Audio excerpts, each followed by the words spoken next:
जब तक हम इन लोगों के लिए कुछ काम नहीं करेंगे तब तक हम लोग अपने मकसद में कामयाब। ये लोग इतने दबदबे में थे कि यहाँ के लोगों को नरेगा के कामों का, हमारे भारतीय जनता पार्टी के कुछ एलिमेंट्स अगर ऐसा कह रहे हैं तो मैं आपको एक बात ईमानदारी से बता देना चाहता हूं। सबसे पहले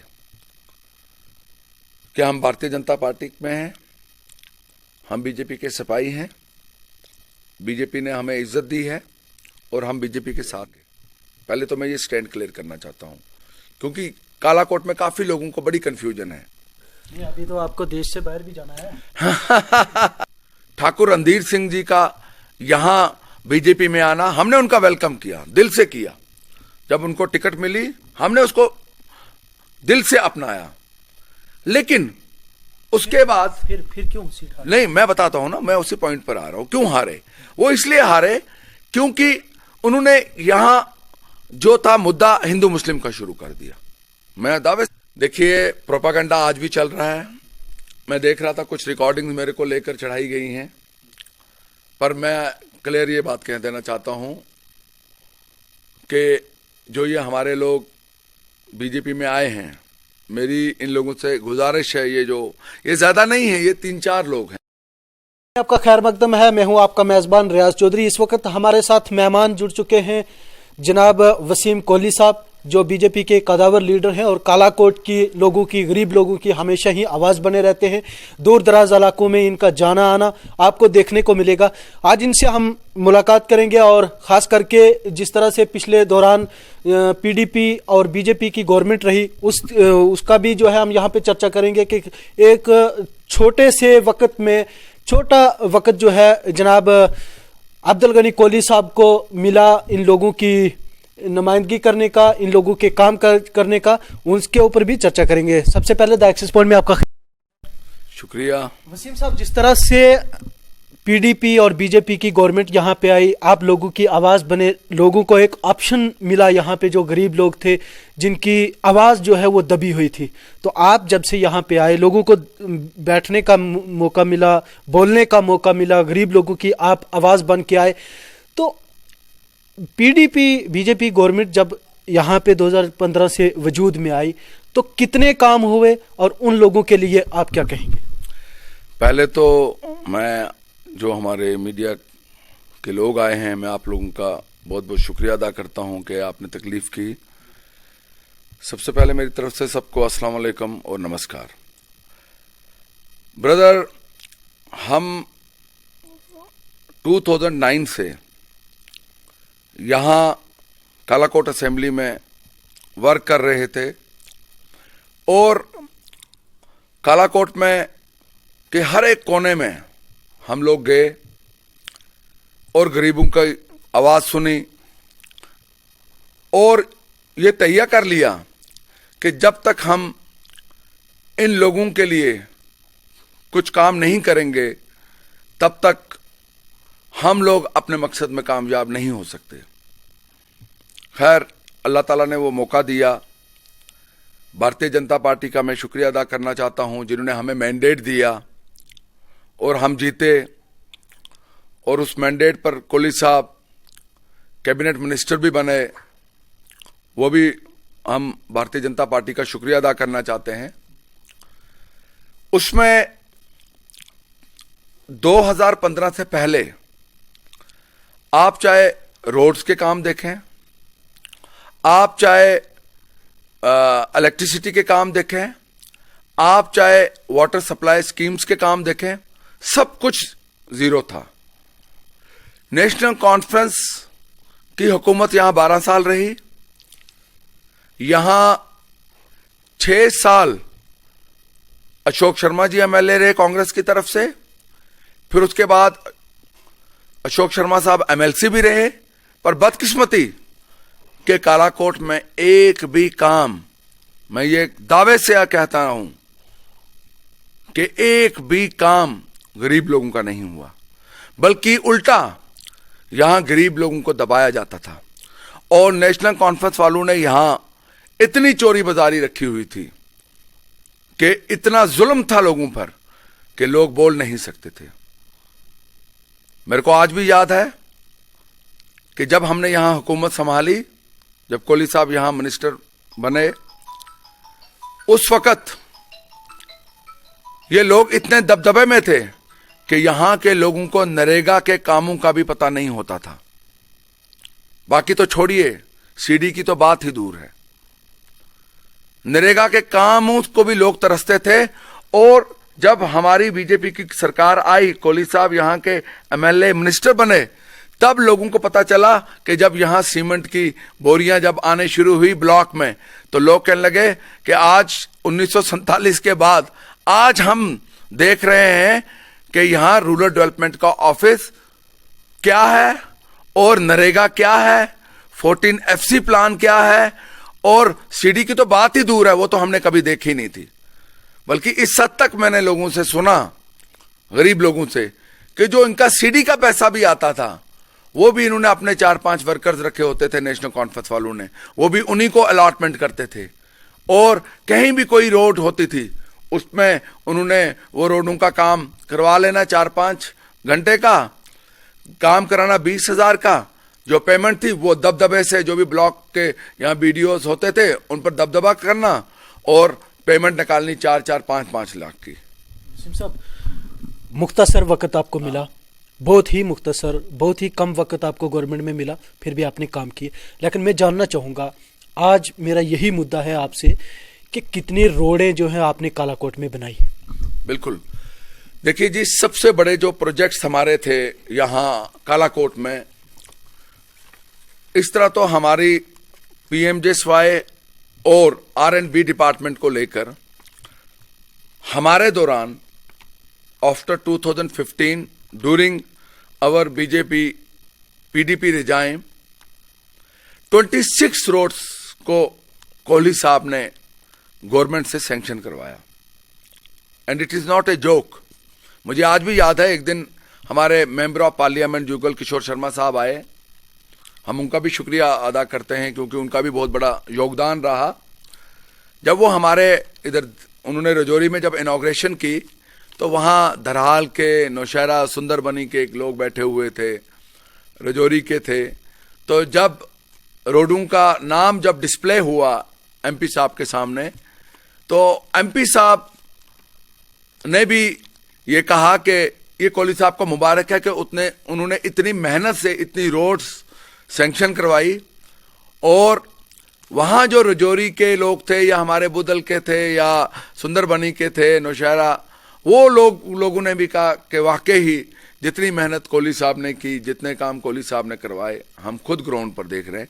आप सबसे बड़ी बात देखेंगे ब्रदर कि जो हमने रोड्स अंडर CRF, जो हमारा जो मेन वर्क था हमारे कालाकोट में, इस हद तक कि इन 16-20 सालों में CRF के तहत कोई रोड ही नहीं ली गई, बल्कि CRF एक पार्ट है गवर्नमेंट का और उसमें हर एक कॉन्स्टिट्यूंसी का एक रोल होता है।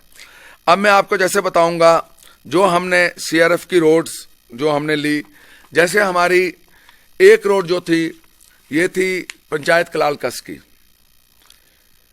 और इसका मैं आपको पूरी डिटेल भी बताता हूं कि जो CRF के तहत जो हमने रोड्स ली, हाँ, पहले मैं आपको इसमें, हाँ, एक हमारी रोड थी फ्रॉम चूरा गली टू लधौट वाया मुकुबरेड, स्टेज 1, और एक हमारी थी कोटरंका टू ख्वास, जिस पर अभी काम शुरू नहीं हुआ है, बहुत जल्दी शुरू हो जाएगा। और जो कोटरंका टू ख्वास है, इसमें 70% जो हिस्सा आता है वो कालाकोट कॉन्स्टिट्यूंसी का आता है। और टोटल इन दो रोड्स का जो एस्टिमेट है डेट इज 106 करोड़ की, जो हमारी CRF की रोड्स जो हमने अपने दौरान में करवाई। उसके बाद और रोड जो हमने अंडर PMJSY जो हमने टेकअप की, वो रोड थी Matheni to Kot Chadhwal, that is around 15.5 kilometres. क्योंकि वो जो एरिया है नारला बंबल, कोट चढ़वाल, खोड़बनी, उदन, वो रोड चक मथेनी से लेके इन सब 4 पंचायतों को कांटेक्ट करती हुई जाती है और उसका लगभग एस्टिमेटेड जो कॉस्ट है वो 22.20 करोड़, जो हमारे मेन जो कालाकोट में जो हमने टेकअप किए प्रोजेक्ट्स रोड्स को लेकर। अगर हम बात करें अंडर PMJSY, तो भाईजान आप खुद जाके देखिए, जितनी रोड्स थी कालाकोट कॉन्स्टिट्यूंसी में, अगर हम नाम लें, चाहे वो रानी बदेतर की थी, चाहे वो लूरकोट काली ढाब की रोड थी, चाहे वो भिंडी जमोला की रोड थी, चाहे वो नारला बंबल की रोड थी, चाहे वो गुंडा कोट चढ़वाल की रोड थी, चाहे वो बढ़ाल से गुंडी थी, चाहे वो धलेौट से धनवा थी, चाहे वो सोम से पंडा कोठियां थी, चाहे वो पोठा से गोदर थी, चाहे वो पोठा से अंदरोला थी, सोलकी से पंजनाड़ा थी, कुर्लियां से मैटका थी, खड़गाला से तत्ता पानी, सोलकी से रेंथल। अगर आप देखेंगे इन रोड्स पर कोई भी काम नहीं हुआ था, ये सिर्फ रोडें कागजों में थी। और जब हम इन रोडों पर 2015 से पहले जाते थे तो यकीन मानिए उस पर गाड़ियां भी नहीं चल सकती। आज शुरू हो गया इनका काम, लेकिन बिल्कुल काम भी शुरू हुआ है। मैक्सिमम रोड्स पर 70% ऑफ द रोड्स, और जिन पर ब्लैक टॉपिंग भी हुई है। यानी कि छोटे से वक्त में आपको छोटा वक्त मिला, बहुत कम वक्त मिला, और उसके बीच में भी आपने लोगों की नुमाइंदगी की और भरपूर तरीके से आपने लोगों की नुमाइंदगी की। और रोड्स की अगर बात करें, इस वक्त रोड से लोग जो है 2-4 थे, दूर दराज के इलाके से लोगों को सफर करना पड़ता था, तो वो आपके वक्त में मिली, आपका यही कहना है। अब वहीं पे अगर बात करें इस वक्त कालाकोट की, वसीम साहब, कालाकोट में इस वक्त बीजेपी 2 पार्ट में बट चुकी है, 2 पार्ट में बढ़ चुकी है। वहीं पे बीजेपी का ये कहना है कि कोहली साहब की वजह से जो है हम 3 सीटें हार चुके हैं। लेकिन कहीं ना कहीं अपोजिशन कह रही है कि नेशनल कॉन्फ्रेंस का कहना है, और पिछले दिनों में एक यशुवर्धन जी का बयान आया था, उनका ये कहना है, उन्होंने ये माना कि ये जो वोट मिला है ये सिर्फ कोहली साहब की वजह से मिलता है, नहीं तो इनको हम 3000 वोट भी नहीं देते। क्या कहेंगे आप? देखिए जनाब, बात यह है कि जो ये बात हमारे भारतीय जनता पार्टी के कुछ एलिमेंट्स अगर ऐसा कह रहे हैं, तो मैं आपको एक बात ईमानदारी से बता देना चाहता हूं। सबसे पहले कि हम भारतीय जनता पार्टी में हैं, हम बीजेपी के सिपाही हैं, बीजेपी ने हमें इज्जत दी है और हम बीजेपी के साथ ही रहेंगे। पहले तो मैं ये स्टैंड क्लियर करना चाहता हूं, क्योंकि कालाकोट में काफी लोगों को बड़ी कंफ्यूजन है। अभी तो आपको देश से बाहर भी जाना है। एक्चुअली मैं आपको एक बात बताता हूं, देखिए, ये हमारा एक ठाकुर रणधीर सिंह जी हैं, ये हमारे जो XMLA लेट ठाकुर यशपाल जी थे, उनके ब्रदर, उन्होंने ये बात कही। लेकिन मेरा उनसे एक ही सवाल है सबसे पहला, कि आप बीजेपी में तो आए, लेकिन क्या कभी आपने, कोहली साहब एक सीनियर लीडर थे कालाकोट के, क्या आपने कभी कोहली साहब को कॉन्फिडेंस में लिया? ये उनका फर्ज था।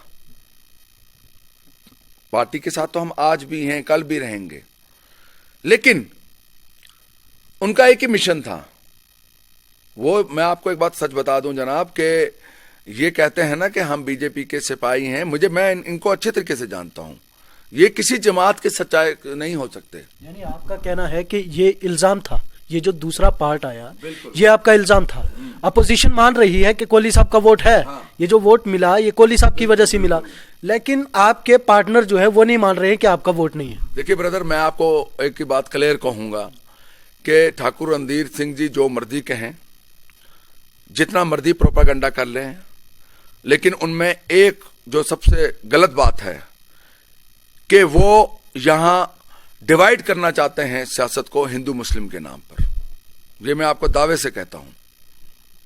हमारे अगर प्रधानमंत्री मोदी साहब लाल किला से कहते हैं सबका साथ सबका विकास, हमारे अमित शाह साहब का भी यही नारा है कि भाई जो दूर दराज पहाड़ी पर रहने वाले गुजर बकरवाल है उनकी मदद की जाए। लेकिन ठाकुर रणधीर सिंह जी का यहां बीजेपी में आना, हमने उनका वेलकम किया, दिल से किया। जब उनको टिकट मिली हमने उसको दिल से अपनाया। लेकिन उसके बाद फिर क्यों सीट हारे? नहीं, मैं बताता हूं ना, मैं उसी पॉइंट पर आ रहा हूं। क्यों हारे? वो इसलिए हारे क्योंकि उन्होंने यहां जो था मुद्दा हिंदू मुस्लिम का शुरू कर दिया। मैं दावे से ये बात कह रहा हूं। और उन्होंने इस हद तक कहना शुरू कर दिया कि हम तो जीते हुए हैं, हमें तो किसी की मदद की जरूरत भी नहीं है, और हम यहां अपनी कोठी पर बैठे हैं, कोहली साहब यहां बैठे हैं। उनसे यह गवारा नहीं हुआ कि हम यहां आकर कोहली साहब से एक दफा मुलाकात करें, हम कोहली साहब से बात करें। क्योंकि देखिए, हमें जब काम करना है पार्टी के लिए तो हमें मिलजुल के काम करना है ना। तो मैं आपको यह बता दूं, हमने उनको नहीं हराया। अगर उनको हराया तो उनके अहंकार ने हराया, जो घमंड था उन्होंने उनको हराया। और जहां तक रही भारतीय जनता पार्टी की बात, भारतीय जनता पार्टी, अगर आप वोट रेशियो देखेंगे तो भारतीय जनता पार्टी जो है, ठीक है हमने लूज किया है, हम उस चीज को एक्सेप्ट भी कर रहे हैं। लेकिन अगर भारतीय जनता पार्टी यहां हारी है तो वो उनके कुछ ऐसे एलिमेंट्स यहां हमारी पार्टी में आ गए थे जिसकी वजह से भारतीय जनता पार्टी भारतीय जनता पार्टी ने यहां सीट्स को किया है। मैं आपको सही बताऊं। वसीम साहब, आप उभरते हुए सितारे यहां से कालाकोट के सामने नजर आ रहे हैं।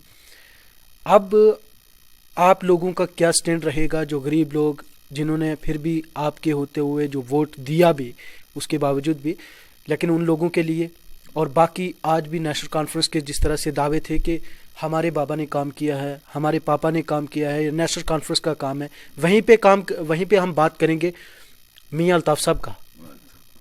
अल्ताफ साहब का कि नेशनल कॉन्फ्रेंस का कहना है कि वो हमारे साथ हैं, खड़े हैं।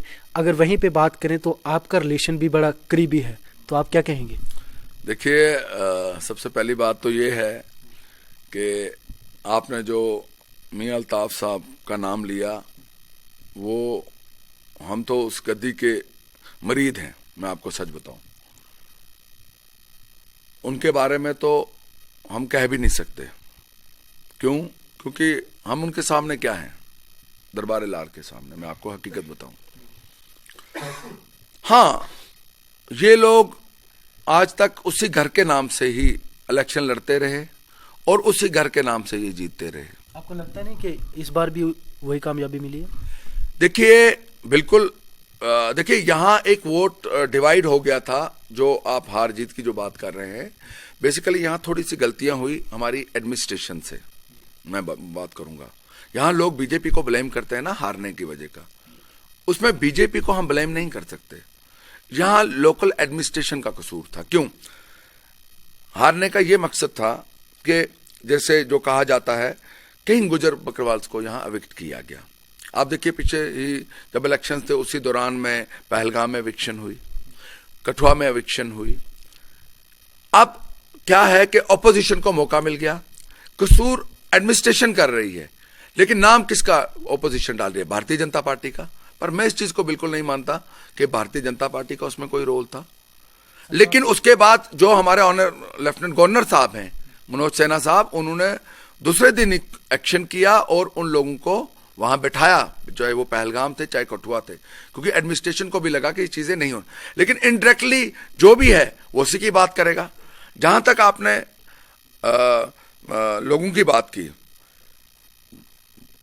बड़े घर की बात की, जनाब इलेक्शन आएंगे, नजदीक हैं, नेशनल कॉन्फ्रेंस वालों को खुद पता चल जाएगा कि उस बड़े घर का हाथ किस पर होगा, किस पर नहीं होगा। वक्त नजदीक है, पता, आप वेट एंड वॉच, आप देखिए। ये मैं आपको कहूंगा जरूर। आखिर में मेरा सवाल, घर छोड़ने के लिए आपके पार्टनर ने कहा, यहाँ से देश से बाहर जाना पड़ेगा, जो पार्टी के खिलाफ है, जो आपके खिलाफ आएगा। तो क्या इस तरह के अगर प्रोपगंडे होते रहेंगे तो आम आदमी बीजेपी के साथ जुड़ेगा? देखिए, प्रोपागंडा आज भी चल रहा है। मैं देख रहा था कुछ रिकॉर्डिंग्स मेरे को लेकर चढ़ाई गई हैं, पर मैं क्लियर ये बात कह देना चाहता हूं कि जो ये हमारे लोग बीजेपी में आए हैं, मेरी इन लोगों से गुजारिश है, ये ज्यादा नहीं है, ये 3-4 लोग हैं खाली, मैं आपको सच बताऊं। मेरी इनसे एक ही गुजारिश है, अगर आप पार्टी में आए हो तो इज्जत से पार्टी में रहो और अपनी भी इज्जत बनाओ। इन लोगों को लोग 12 साल नेशनल कॉन्फ्रेंस हो, चाहे ये जो लोग आए हैं हमारी पार्टी में बीजेपी में अभी, ठाकुर रणधीर जी एंड ग्रुप, मैं इनको भी यही एडवाइस करूंगा कि आपकी वो चालें अब नहीं चलेंगी। आप लोगों को गुमराह नहीं कर सकते। ऊपर वाले ने चाहा, यानी देश से बाहर जाने वाले आप नहीं हैं। देश से क्या, मुझे लगता है कि पार्टी इनको बहुत जल्दी रास्ता ना बाहर का दिखा दे, क्योंकि इनका जो तौर तरीका है वो अब हम नहीं चलने देंगे। ये थे हमारे साथ वसीम कोहली साहब, जो कि कालाकोट से एक उभरते हुए सितारे जो हैं वो सामने आ रहे हैं। लोगों की आवाज़ जो है वो लगातार बने हुए हैं, लेकिन जिस तरह से पार्टी के बीच में दरार पड़ी थी, 2 ग्रुप बन चुके थे, उसके ऊपर इनका ये कहना है कि कुछ गलतियां जो हैं वो उन लोगों की तरफ से हुई और बीच में यहाँ पे हिंदू और मुस्लिम फसाद कराने वाले और उन्हीं की वजह से जो है यहाँ पे पार्टी हारी है। और लिहाजा इनका ये भी कहना है कि आगे आने वाले वक्त में बीजेपी जो है वो यहाँ से रिवाइव करेगी और दिन ब दिन जो है वो मेहनत करेगी। कामकाज की बात करें तो मुख्तसर वक्त जो है वो बीजेपी को यहाँ पे मिला, लेकिन फिर भी इनका कहना है कि हमने बढ़ चढ़ के काम किया। सड़कों की बात करें या PHE की बात करें, लिफ्ट स्कीम की बात करें, तो बहुत सारे काम हुए हैं। अब देखना यह है कि आने वाले वक्त में किस तरह से बीजेपी कालाकोट में उभरती है, ये आने वाले वक्त में ही पता लगेगा। इसी के साथ मैं इजाजत चाहूंगा। आप बने रहिए मज़ीद खबरों के लिए द एक्सेस पॉइंट के साथ। शुक्रिया।